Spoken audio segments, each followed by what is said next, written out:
Bakunzi ba DJP Global Hub turongeye tubahe ikaze, uyu munsi tudatinze tugiye kugaruka ku magambo yatangajwe n'umunyamakuru wa Radio and TV One, akaba ari Niye Kakozankuriza Charles, aho yagiriye abagore inama bahoza abagabo babo ku nkeke babasaba amafaranga nk'aho ari ATM machine.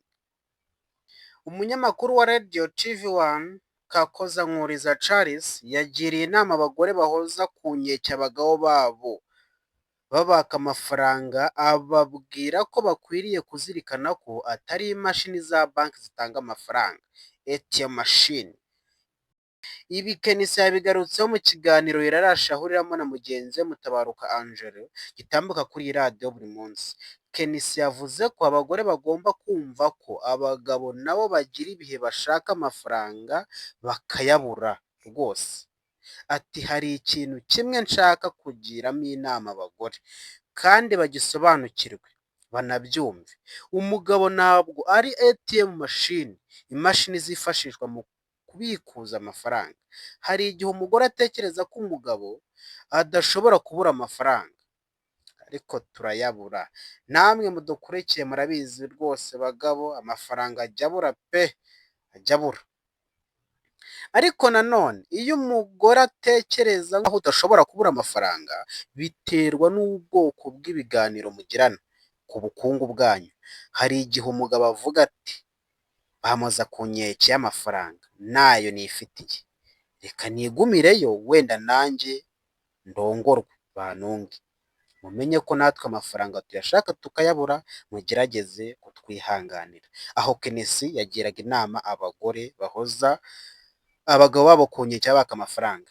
Yongeyeho ko abagabo b'iki gihe bagira imitima yoroshye no kwihangana guke, bityo iyo bahojejwe ku nkeke yo kwakwa amafaranga bituma bata ingo zabo.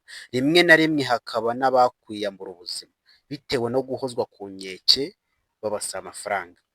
Kenisi yamaganye umuco wa bamwe mu bagore bakorera amafaranga ariko bakaba ntacyo bayakoresha mu iterambere ry'urugo, ahubwo agakemura ibibazo bye bwite, urugo rugatungwa n'ayo mugabo gusa.